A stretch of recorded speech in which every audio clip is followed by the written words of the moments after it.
Hello बच्चों, क्या हाल चाल। मस्त है एकदम। आज हम लोग सीखने वाले हैं conditions for similarities of triangles, यानी समरूप त्रिभुजों की समरूपता की कसौटियाँ क्या हैं।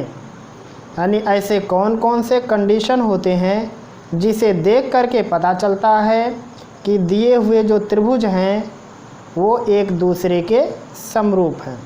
यानी हमको वो प्रॉपर्टी पहचाननी है, वो लक्षण पहचानना है कि वो क्या है जिसकी वजह से दो त्रिभुज या उससे अधिक के त्रिभुज आपस में समरूप होते हैं, सिमिलर होते हैं। आज का सारा सेशन इसी टॉपिक पर डिपेंड है। तो अगर आपको भी सीखना है ये टॉपिक, आप भी जानना चाहते हैं ये क्या है, तो बने रहिएगा वीडियो में शुरुआत से लेकर के अंत तक। ये है आपका चैनल सीक्रेट यस5 ट्यूटोरियल और मैं यस खान आपका आपके ही इस चैनल में तहे दिल से इस्तकबाल करता हूँ। आइए शुरुआत करते हैं आज के सेशन की। तो सेशन है आज का हमारा कंडीशंस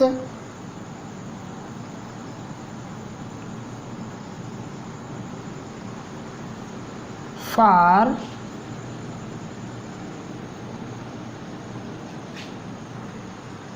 सिमिलैरिटीज ऑफ ट्रायंगल्स। त्रिभुजों की समरूपता की कसौटियाँ क्या हैं, आज हम लोग ये सारी बात सीखेंगे।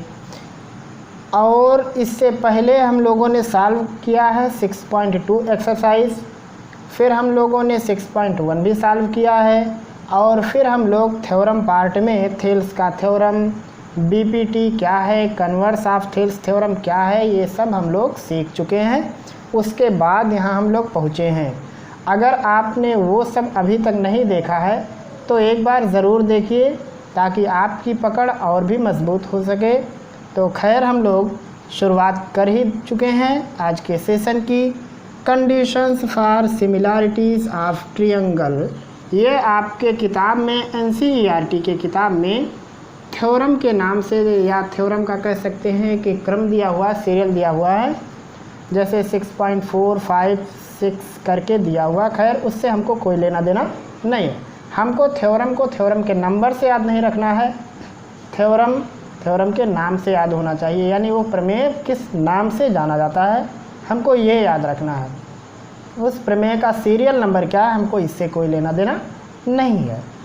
तो इसमें कुल 3 लोग आते हैं। देखो मैं आपको सीरियल से शुरुआत से सिखा रहा हूँ, किसी भी प्रकार की कोई समस्या नहीं आएगी।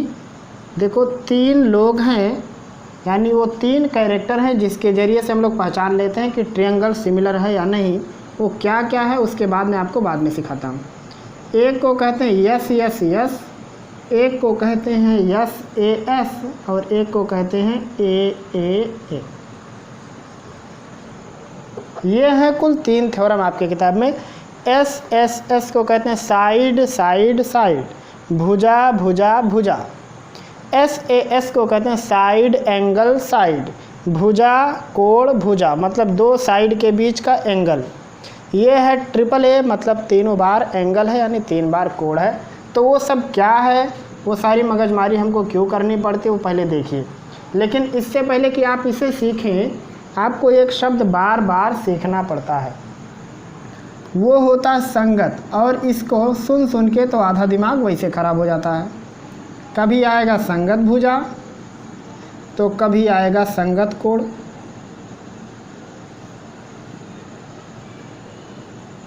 अब ये सुन सुन के आधा वैसे ही पावर हाउस डैमेज हो जाता है दिमाग का।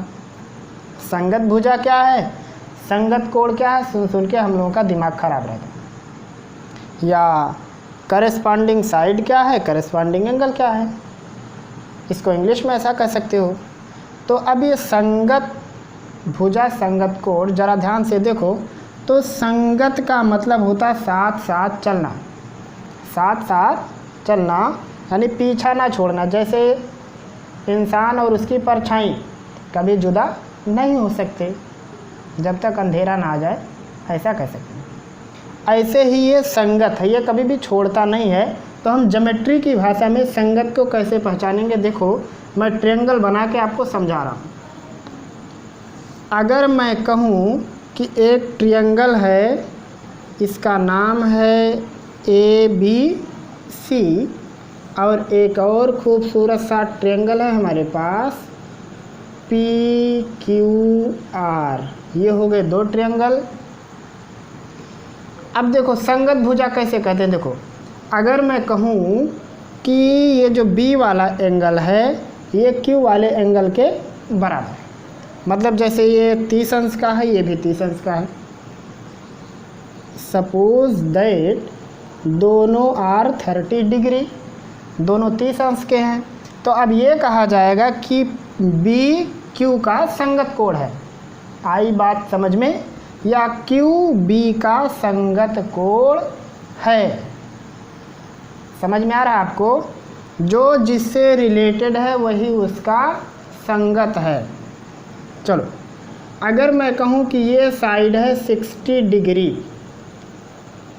या 80 डिग्री, और ये साइड है 80 डिग्री, सॉरी साइड देखो जबान से गलत निकल गया, ये एंगल है 80 डिग्री और ये भी एंगल 80 डिग्री है। तो अब यहाँ C का एंगल P का एंगल इक्वल है, तो हम लोग कहेंगे C P का करेस्पॉन्डेंट एंगल है, या C P का संगत कोण है। ऐसे ही P C का संगत कोण है। आई बात समझ में। जैसे अगर मान लो दो लोग हैं, देखो इसको थोड़ा लैंग्वेज चेंज करके मैं समझा रहा हूँ। जैसे दो लोग, एक A और B, बीच में रिलेशन है भाई का, कुछ और मत सीखने लगना, बीच में रिलेशन भाई का। तो अब क्या होगा, A B का भाई है कि नहीं, बिल्कुल है। तो क्या B वाला A का भाई होगा, या A B का भाई होगा, बिल्कुल ऐसे ही संगत में भी होता है। अगर C P का संगत है तो P C का भी संगत होगा। अब गलती से दिमाग लगा के उल्टा सीधा मत सीखना। जैसे चलो एक कॉमेडी मॉडल बता देता हूँ तुम लोगों को। वो ये है, देखो अगर मान लो दो लोग हैं, एक है मान लो मेल पुरुष और एक फीमेल, और बीच में रिश्ता है मान लो भाई का, मतलब A वाला B का भाई है। देखो A B का भाई है, तो आप गलती से नहीं कह सकते हो कि B A का भाई है। आई बात समझ में, B A के लिए बहन है। समझे बात। तो हम आपको ये क्यों सिखा रहे हैं, इसीलिए कि रिलेशन उसी से उसका हो सकता है जब खानदान भी एक जैसा हो, जब जेंडर भी एक जैसा होगा तभी रिलेशन लगाते हैं। सेम यहाँ जब एंगल एक जैसे होंगे तो वो जो वर्टेक्स होते हैं, वो जो शीर्ष होते हैं, वही एक दूसरे के होते हैं संगत। जैसे यहाँ मैं कहूँ कि B Q का संगत कोण, B Q संगत कोण है, Q B का संगत कोण है, C P का संगत कोण है और P C का संगत कोण है। तो सिंपल में बचा कौन, R, तो R A का संगत कोण है, या A R का संगत कोण है। तो संगत कोण समझ में आ गया। अब चलो संगत भुजा आपको सिखाता हूँ, वो कैसे देखते हैं।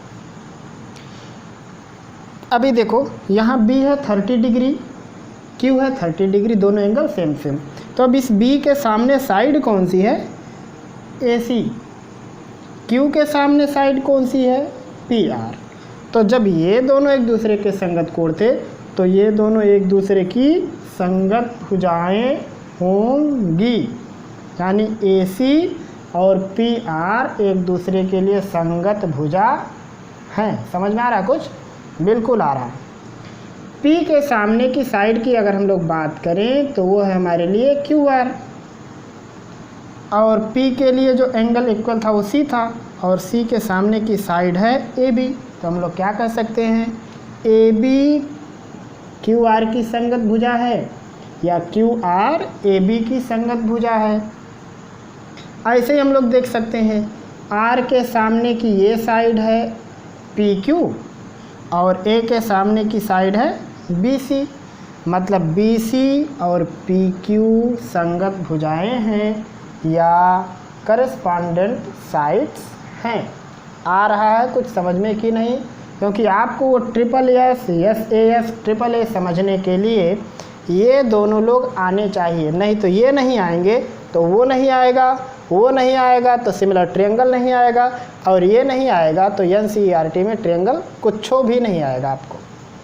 तो इसलिए आपको इसे जानना बहुत ज़रूरी है, आप इसको समझने का भी प्रयास करें। चलो एक और फिगर बनाता हूँ और इस बार आप पहचानेंगे उसको।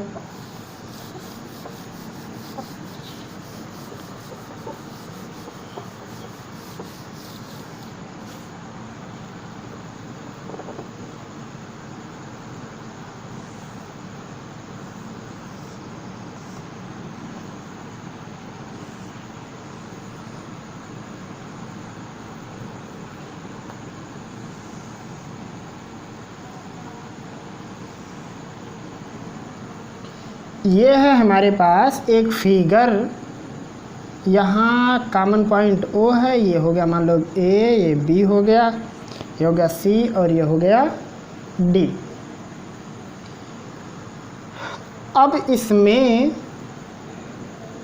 कह रहा है कि ये वाला एंगल और ये वाला एंगल बराबर है, ये एंगल और ये एंगल बराबर। अब ऐसा मत सोचना सर ये पैरेलल, अरे मैंने पैरेलल नहीं कहा है, पैरेलल का होता तो ये एंगल इसके बराबर होता। मैं कह रहा हूँ ऐसा कुछ बना हुआ है फिगर। तो अब ये कौन बचा? ये बचा, मान लो ये एंगल और ये एंगल बराबर। अब बताओ इसमें कौन सा एंगल किसका करस्पॉन्डेंट एंगल है? सिंपल बता सकते हो, देखो ए वाला एंगल किसके बराबर है? सी के। तो ए और सी क्या है? करस्पॉन्डेंट एंगल है, संगत कोण है। आई बात समझ में? बी एंगल डी के बराबर है तो बी और डी एक दूसरे के लिए संगत कोण हो गए। यहाँ पे एक और एंगल है, जैसे ए ओ बी कह सकते हैं, तो यहाँ पे एक और एंगल है, तो ये दोनों एक दूसरे के हो गए करस्पॉन्डेंट एंगल। आई बात समझ में? अभी मैं आपको एंगल लिखना सिखाता हूँ, लोग एंगल लिखने में ही गलती कर देते हैं, वो मैं आपको सिखाता हूँ कि अक्सर गलती एंगल लिखने में सिमिलर ट्रायंगल और कंग्रुएंट ट्रायंगल में होती है, वो नहीं रहते तो चाहे जैसे काम चल जाता है, लेकिन इनमें एंगल का नाम लिखना बहुत होशियारी और बहुत समझदारी से आना चाहिए। खैर, अब मैं अगर आपसे पूछूं कि इस AO की संगत भुजा कौन सी है, तो आप कहोगे कि AO के सामने एंगल कौन सा है? B वाला, और ये B किस एंगल के बराबर है? इसके, और इसके सामने की साइड है ये। इसका मतलब क्या हुआ कि ये दोनों एंगल एक दूसरे, ये दोनों साइड एक दूसरे के क्या हैं? करस्पॉन्डेंट साइड, संगत भुजाएं हैं। समझ में आ रहा है? मैं कहूँ कि AB की संगत भुजा कौन सी है, तो आप कहोगे कि AB किसके सामने पड़ता है? इस कोण के सामने, और इसका संगत कोण इधर है और इसके सामने की साइड ये है, तो ये दोनों साइड हो गए एक दूसरे के लिए संगत। अच्छा, अगर मैं पूछूं कि OD की संगत भुजा कौन है, तो आप कहोगे कि OD के सामने एंगल कौन सा पड़ता है? C, और ये C एंगल बराबर है A के, और A के सामने की साइड है ये, तो ये साइड और ये साइड क्या हो गए एक दूसरे के लिए करस्पॉन्डेंट साइड। आ रही है बात समझ में कि नहीं? कैसे करते हैं? हमेशा संगत भुजा लिखने के लिए संगत कोण पहचान में आना चाहिए, संगत कोण लिखने के लिए संगत भुजा आना चाहिए। चलो अब मैं आपको बताता हूँ कि एंगल का नाम कैसे लिखना है ताकि गलती ना होने पाए। अब चलो मैं आपको सिखाता हूँ कैसे हम लोग एंगल का नाम लिखते हैं और साइड का नाम लिखते हैं। और अगर आप इसमें गलती करते हो, एंगल का नाम लिखने में साइड का नाम मतलब लिखने में गलती करते हो, तो ये बात अक्षम्य है। वैसे एग्जामिनर आँख पे पट्टी बात के कापी जांचे तो अलग बात है, आप गलती से 100 में 100 नंबर पा गए तो आके डींग मत मारना कि हम सब कुछ जानते थे। हो सकता है कि आप निगाह से बच गए, ये देखो जैसे यहाँ हमारा छूट रहा है, या फिर किस्मत आपकी अच्छी थी जो आप बच गए, नहीं तो अगर आपने गलती की है तो हर एक गलती पर आपके अंक काटे जाएंगे, पूरा अधिकार रहता है। तो खैर आओ लिखना सीखो कोणों को और साइडों को। फिर वो 1 2 4 6 10 20 मिनट इतना लंबा चौड़ा कोई चीज़ नहीं, तुरंत आपको समझ में आ जाएगा वो क्या है। लेकिन पहले इसको तो लिखना सीखो, क्योंकि ये नहीं तो वो नहीं। अब देखो संगत भुजा संगत कोण, अभी तो मैं आपको सिखा चुका हूँ। अब एंगल कैसे लिखते हैं देखो। अगर मान लो यहाँ लिखा है ABC और लिखा है PQR, वास्तव में बहुत काम की बात बता रहा हूँ आपको, आपकी किताब में भी नहीं मिलेगा, आपके विद्यालय पर भी बहुत मुश्किल से मिलेगा, या तो आज तक आपने देखा ही नहीं होगा, क्योंकि कोई उंगली पकड़ के आपको नहीं सिखाता है। जहाँ इतने सारे बच्चे होते हैं, लोग कमाने के लिए कोचिंग सेंटर और विद्यालय चलाते, बस इतना जाने रहो, उनका आपके करियर के बनने ना बनने से कोई फ़र्क पड़ने वाला नहीं रहता, अक्सर ऐसा ही होता है। अच्छा, ये लिखा हुआ है, अगर मान लो, देखो लिखना सीखो। अगर मान लो सवाल में कहा कि B एंगल Q एंगल के बराबर है, A एंगल R एंगल के बराबर है, ये ऐसा साइन यूज़ कर लेता हूँ, इसमें डबल इसमें double. B angle Q angle के बराबर है, A वाला R के बराबर है, तो अब ये दोनों त्रिभुज हैं समरूप। ऐसा मान लो कि समरूप है, क्योंकि वहाँ लास्ट में थ्योरम दिख रहा है, ऐसे त्रिभुज जिसमें 2 कोण बराबर हों वो होते हैं समरूप। तो इसमें 2 कोण उसमें 2 कोण बराबर हैं, तो त्रिभुज समरूप होंगे। लेकिन अब लिखें तो लिखें कैसे? समरूप का साइन ये है, क्या ऐसा लिख दूँ मैं, त्रिभुज ABC समरूप त्रिभुज PQR, ऐसा लिख दूँ, क्या ये सही है? अब पता चला ऐसे लिख के चले आए और एग्जामिनर देखा थोड़ा गौर से और उसके बाद इसे खचाक से काट दिया, उसके बाद आए गाली देने लगे उसको, या फिर हमारी कापी बदल गई होगी, दुनिया भर के बहाने डालने लगे, या आपका 100% रॉन्ग लिखा हुआ है। अगर आपको ऐसा कोई पढ़ा रहा है तो आप जाने, आपका काम जाने। देखो क्यों गलत लिखा वो मैं आपको समझाता हूँ। देखो यहाँ क्या लिखा है, ABC सिमिलर PQR, क्यों गलत है पहले इसको देखो। A से स्टार्ट ये हो रहा है और P से स्टार्ट ये हो रहा है। यहाँ ABC PQR कहने का मतलब है कि A एंगल P एंगल एक दूसरे के करेस्पॉन्डेंट हैं, एक और P। तो देखो A एंगल यहाँ है और P एंगल यहाँ है, क्या A और P करेस्पॉन्डेंट है? सरासर नहीं है, क्योंकि A एंगल तो R का करेस्पॉन्डेंट है, मतलब ये 100% रॉन्ग लिखा हुआ है। तो फिर सही क्या होगा? देखो सही कुछ भी हो सकता है। अगर आप पहले लिखे हो ट्रायंगल ABC, तो दूसरा क्या होगा इस पर डिपेंड करता है। आप पहले क्या लिख रहे हो उसके हिसाब से दूसरा लिखना है आपको। तो दूसरा क्या होगा वो देखो, A के इक्वल कौन सा एंगल है, देखना यहाँ A है, A के इक्वल एंगल कौन सा है, R वाला। फिर उसके बाद आपने B यूज़ किया, B के सामने सॉरी ये B का एंगल Q के एंगल के लिए है करेस्पॉन्डेंट। फिर आपने यूज़ किया C, और ये C है, C किसके इक्वल है, P के, तो ये होगा P। Triangle ABC similar triangle RQP, अब ये 100% करेक्ट है। चलो आपने गलती से लिख दिया ट्रायंगल CAB, तो अब सिमिलर के आगे कौन सा ट्रायंगल किस नाम से होगा? तो आप देखो पहले आपने क्या यूज़ किया, C, तो ये C किसके इक्वल है, P के, तो यहाँ क्या लिखा जाएगा पहले P। फिर आपने यूज़ किया A, तो ये A किसके इक्वल है, R के, तो आपको क्या लिखना पड़ेगा, R। फिर आपने यूज़ किया B, तो देखो ये B किसके इक्वल है, Q के, तो ये होगा Q। अभी ये जाके सही लिखा हुआ है, तो आप चाहे ये लिखो चाहे ये लिखो, चाहे मान लो किसी ने लिख दिया ट्रायंगल CBA, अब क्या नाम दें हम, तो आपने पहले C लिखा है, तो C किसके इक्वल, P के, तो यहाँ क्या रहेगा P। फिर आपने यूज़ किया B, तो B किसके इक्वल है, Q के, तो आपको क्या लिखना पड़ेगा, Q। फिर आपने यूज़ किया A किसके इक्वल है, R के, तो आपको लिखना पड़ेगा R। यानी triangle CBA similar triangle PQR, ये भी सही है। आई बात समझ में? तो आप ऐसे ही सिमिलर ट्रायंगल का नाम लिखेंगे, गलती नहीं करना नहीं करना नहीं करना। नहीं तो पता चलेगा आप गलती कर रहे हो और आपको मार्क्स मिलते चले जा रहे हैं, तो वही आपको सही लगने लगेगा। फिर किसी दिन किसी के पाले पड़ोगे, तब पता चल जाएगा कि आपने क्या पढ़ा था, क्या छोड़ा था। खैर, एक और ट्रायंगल मैं लिखता हूँ और आप उसको सिमिलर लिख के बताओ।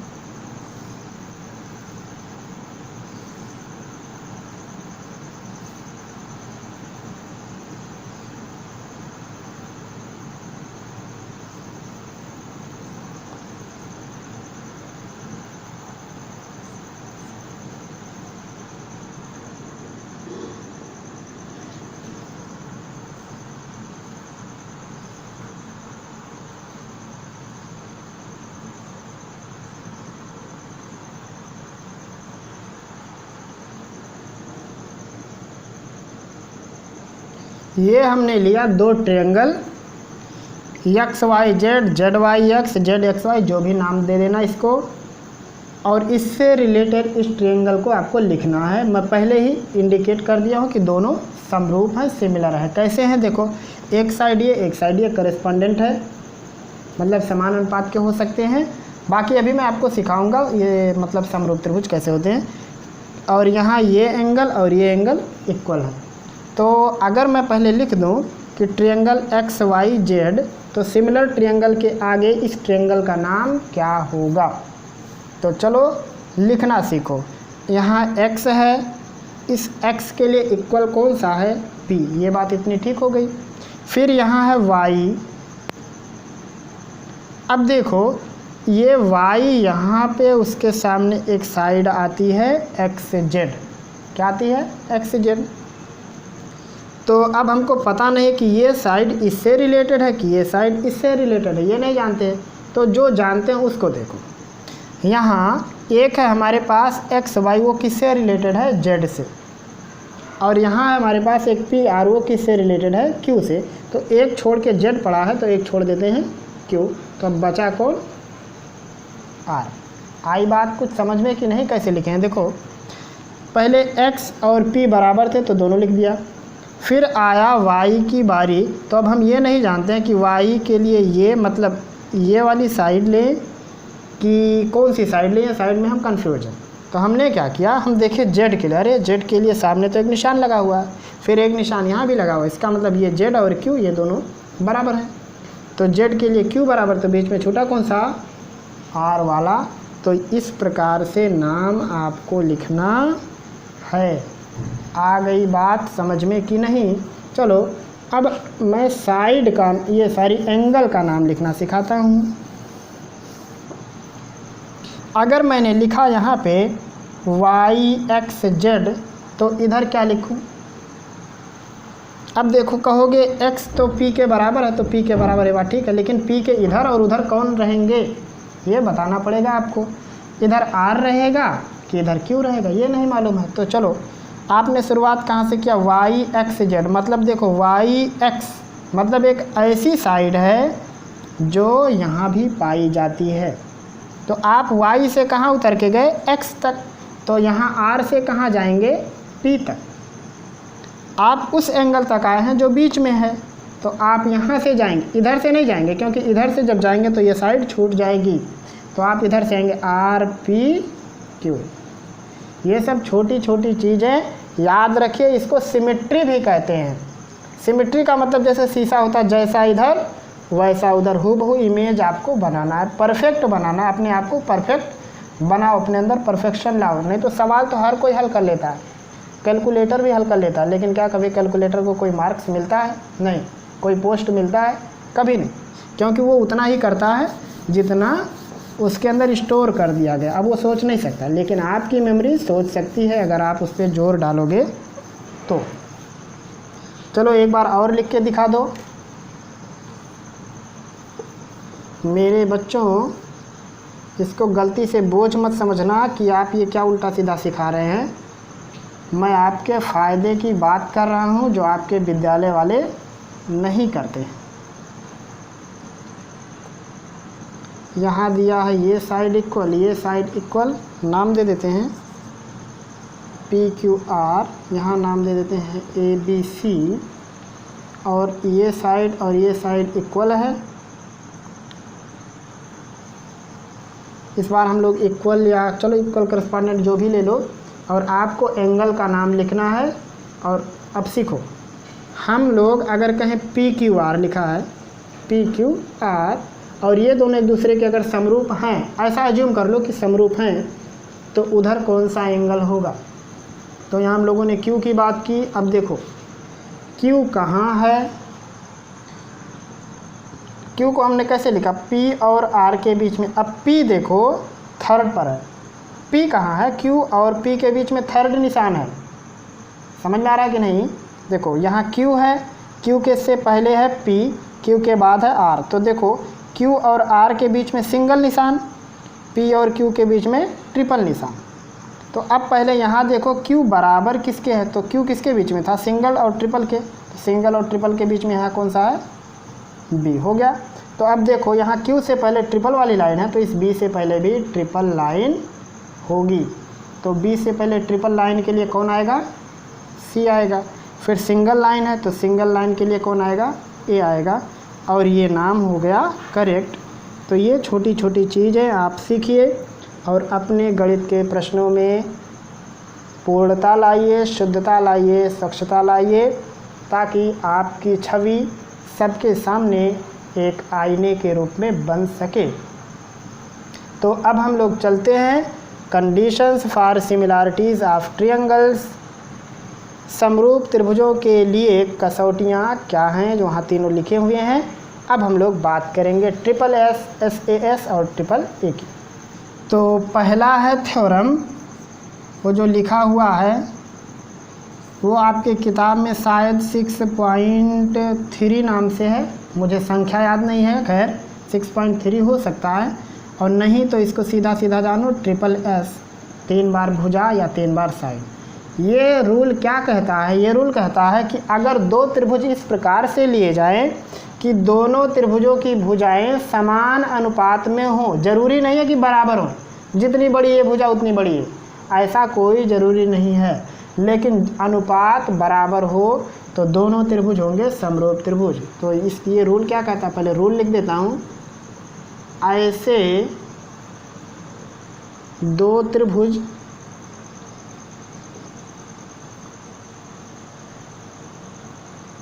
जिनकी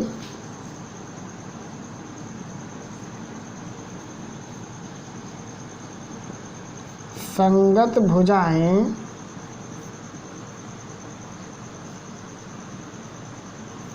समान अनुपात में होती हैं, उन्हें समरूप त्रिभुज कहते हैं।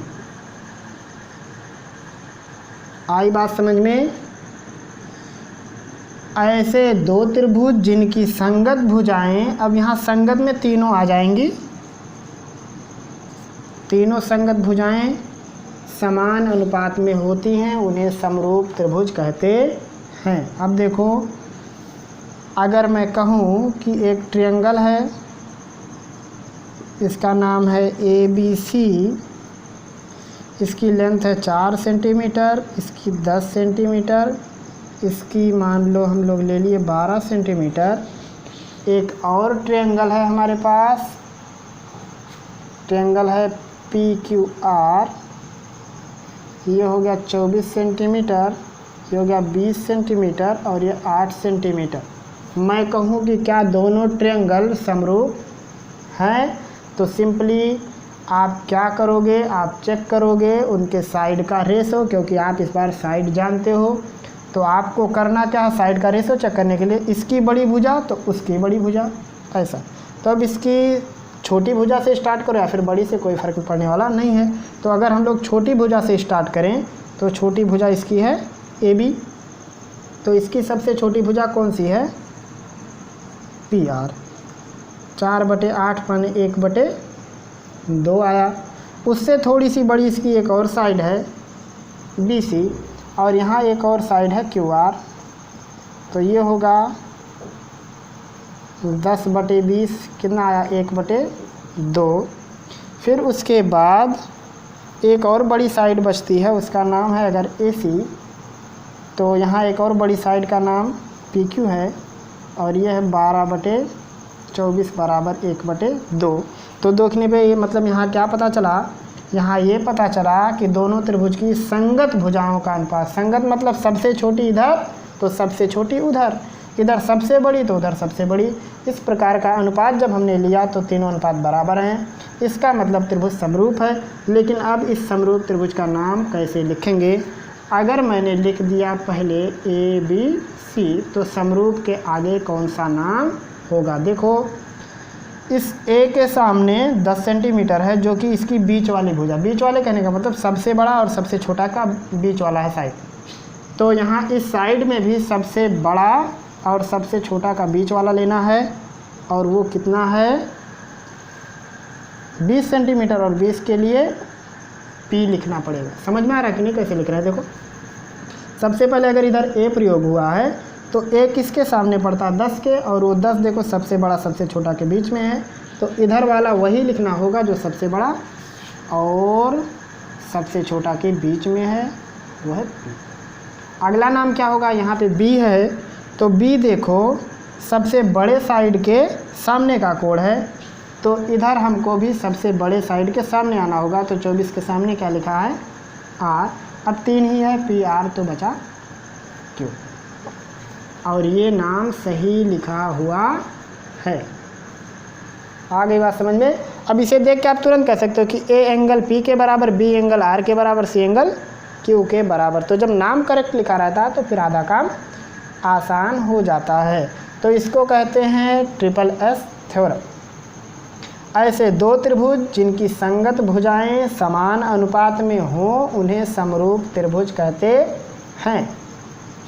ठीक, इसका यूज कहाँ करेंगे ये भी हम बताएंगे आपको एक्सरसाइज 6.3 में, जब हम लोग फिर से मिलेंगे एक्सरसाइज के सवालों के साथ। अब हम लोग देखेंगे दूसरा थ्योरम SAS।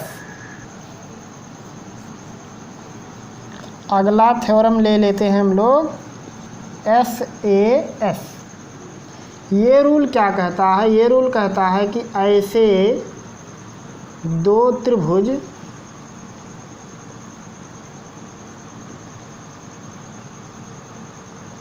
जिनकी दो भुजा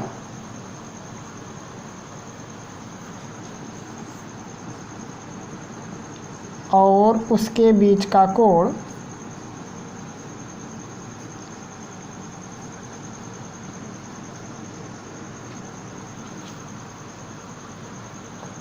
ऐसा लिखो तो ज़्यादा ठीक रहेगा, जिसकी दो भुजा का अनुपात, थोड़ा सा और अच्छा लिख दें, जिसकी दो संगत लिखो,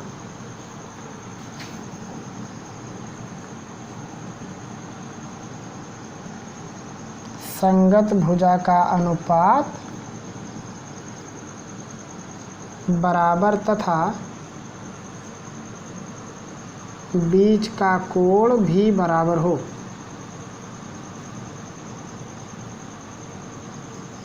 उसे समरूप त्रिभुज कहते। आई बात समझ में? ऐसे दो त्रिभुज जिनकी दो संगत भुजा का अनुपात बराबर हो तथा उनके बीच का कोण बराबर हो तो उसको कहते हैं समरूप त्रिभुज। बीच का कोण मतलब इधर दो साइड के बीच में तो उधर भी दो साइड के बीच में, कहीं बगल वाला ना हो जाए। जैसे कुछ भी हो सकता है, देखो सवाल अलग अलग हैं, ढेर सारे होते हैं, उनकी थिंकिंग पर डिपेंड करता है और आपके सोचने पर। कोई ज़रूरी नहीं कि आप जो सोचो वो लोग वही दें, हट के नहीं देंगे तो फिर आजमाएंगे कैसे आपको। ये है PQR, ये साइड और ये साइड समान अनुपात में है, ये साइड और ये साइड का अनुपात मान लो बराबर है, और ये एंगल और ये एंगल बराबर है, तब दोनों त्रिभुज कैसे होंगे? समरूप। कैसे? देखो दोनों साइड के बीच का एंगल लेना है आपको, ये नहीं कि ये एंगल उठा लिया ये एंगल उठा लिया, ऐसा नहीं, या ये एंगल ये एंगल, ऐसा नहीं। दोनों साइड के बीच का एंगल इधर से और उधर से दोनों साइड के बीच का एंगल ही आपको लेना है, और फिर इन दोनों साइड के लिए जो संगत भुजाएं बनेंगी, जैसे इसके लिए संगत भुजा इधर बना हुआ है, इसके लिए संगत भुजा इधर बना हुआ है, इनका अनुपात बराबर हो तो ऐसे त्रिभुज होते हैं समरूप त्रिभुज। आई बात समझ में कि नहीं?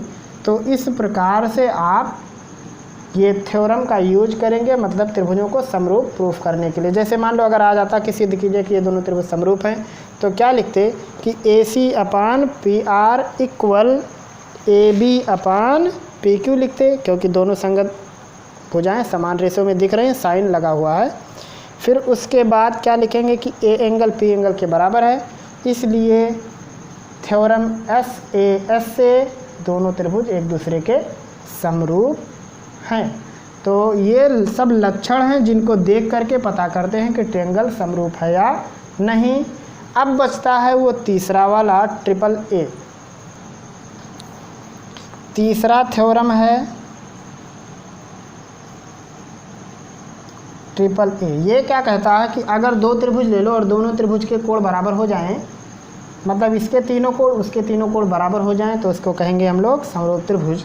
तो लिखेंगे ऐसे दो त्रिभुज